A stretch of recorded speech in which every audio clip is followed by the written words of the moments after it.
precious souls, welcome back. We're doing Stovetop Tarot again. Using Osho Zen. Let's find out what you need to know.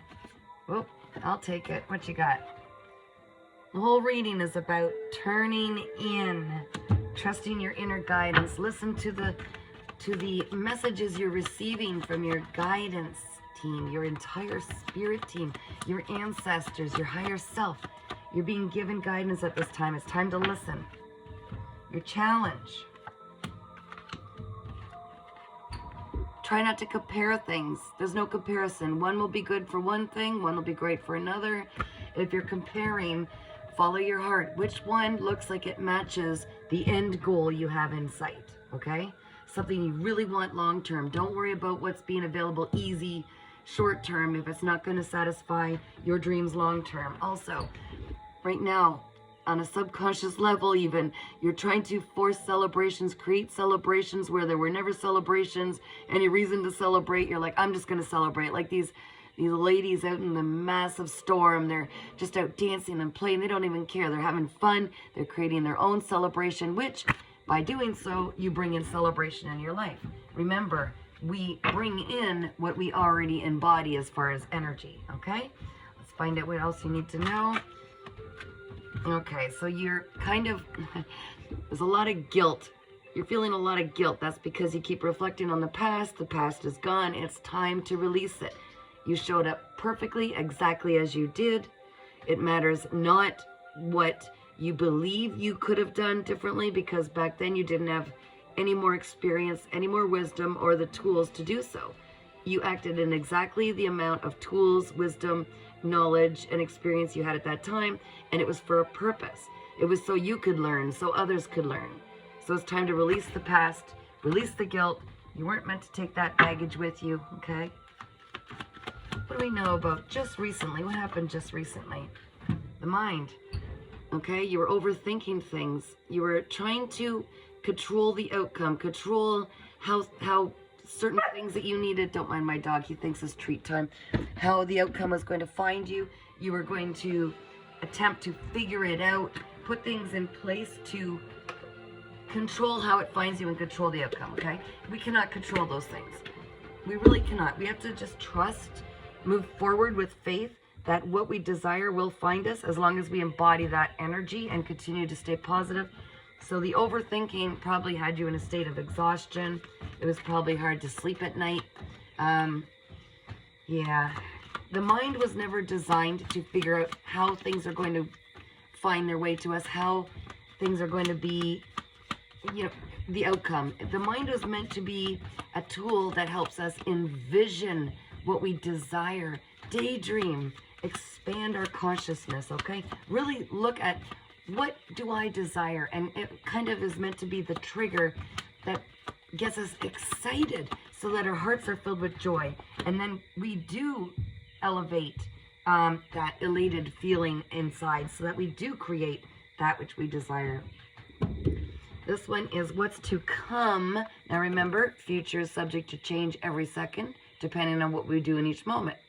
But what you can project, you can see in the future, is all of these possibilities open up to you only if you finally let go of comparing these two things. That was your challenge, right?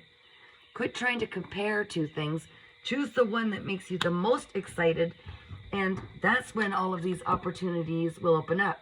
If you're holding on to everything and all the options, or not being able to select because each has their good qualities, but you are unable to see which one would bring you the most joy, that's what it comes down to. That's your challenge. And trust your instincts. It's not about instant gratification. It's about what would fill your heart with the most joy. There is no comparison. Choose that one thing and watch all these possibilities open up to you, for you. Thank you, Spirit. Right now, you're realizing everything is in divine timing. The apple doesn't jump from the tree. It falls when it's ready. And again, that was part of overthinking, trying to make things happen faster than they needed to, because things get lined up in the background that we don't see. And your higher self that sees all knows what is being done for you in the background, knows what you desire. but they're waiting for you to make that choice, bring it into the 3D, and show that you're committed to this path. And then they bring forth all these possibilities. So you're on the right path. You're letting go of overthinking things, trusting in the divine, in life, in the Creator, to bring them forward. You're creating your own celebrations, which is beautiful. You're also just being prompted and reminded, don't live in the past. There's only guilt there, and we're releasing that. There might be traveling coming up. Your spirits might be looking at putting you in a different place. If you get called to go to a different area, move to a different area, do some traveling, do so. But also, they want you to know it's not always the end destination. So, again, comparing, right? We can choose one path that we think we're going to aim for, and then suddenly be completely directed in another area of life. So sometimes there's stepping stones. If you look at past jobs, past careers, past relationships, past anything, if you look at it just for a moment to look and say, wow, I could see how that led me to this, and this led me to that, and that, it's all a journey. We're not going to chase getting to the grave. We're not chasing the end objective. We are going to appreciate all of the experience we pick up on the way, because it all helps us to attain different skills, different wisdom and experience, everything we need for our tool belt to step into our highest timeline. Now we want to know what you desire, but what you're standing in your way of. Thank you, Spirit, if we can get that one card. One or two if you want both. I'll take what you'd like me to put down. Thank you. What is it that they desire? What are they desiring? You're desiring being more playful, just like that celebrations card. And you're the only one standing in your way.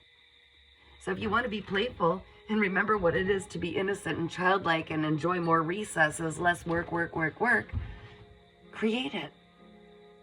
There's always a place and a time and a space we can create for ourselves to enjoy the playfulness, the innocence, the excitement.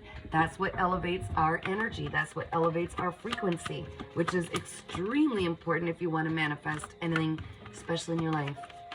All right, what is the final key? What do we need to know about the final key?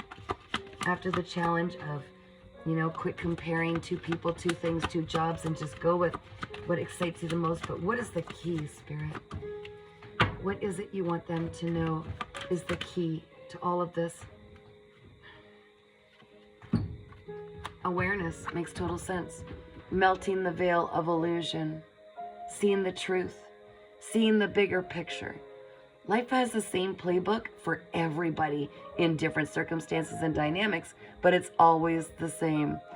We're stripped of our memory, born naked into this world, vulnerable, programmed by different dynamics of people around us, all through our past, and that helps formulate our beliefs, our thoughts about ourselves, our defense mechanisms, some of our core wounds. Then as we age, certain traumas, certain big crisis, emotional breakdowns, whatever you want to call it, large hurts will send us back into the healing the dark night of the soul, which is deep healing of childhood wounds and peeling them back and seeing where they really came from, seeing our frailties and our insecurities and fears, that they all stem from these defense mechanisms, and then realizing, oh wow, how disconnected we really were from life, and that we were actually stealing other people's energy because we were disconnected to source energy, learning how to heal beyond these wounds, finally stepping into our highest self, and no longer needing to use control dramas to tap into the energy of others, and learning boundaries, learning true value for who we really are, seeing ourselves as the soul in a borrowed skin suit, understanding this wise wisdom, this knowledge, this experience, and realizing we're here to experience joy, share love, and be our most authentic self despite our fears. You move into that, you finally get to ascend. But not only that, you help elevate the love and teach others how to be authentic and to move in their truest, purest form. That, my dear, is the ultimate awareness. And once you reach that, that is key. The sky is not even your limit. Everything you desire becomes your fullest reality. And if you don't see the possibilities around you, You can literally create them. Take it from me. You are more powerful than you'll ever even fathom. But you're on the right path. I'm very proud of you. See what's on the bottom. Only you can create your own happiness. There isn't a place, a person, or a job, or anything in existence that can do it for you. It's a choice you need to make. And it starts by turning within yourself for answers. And just watch how happy, how amazing that your life can get. If you get called to have a personal reading, paintingsbycatherine@gmail.com. Email me anytime, guys. Also, don't forget to subscribe for free to my YouTube channel, Earth Angel 3811. Get playful, guys. See the truth. You're incredible.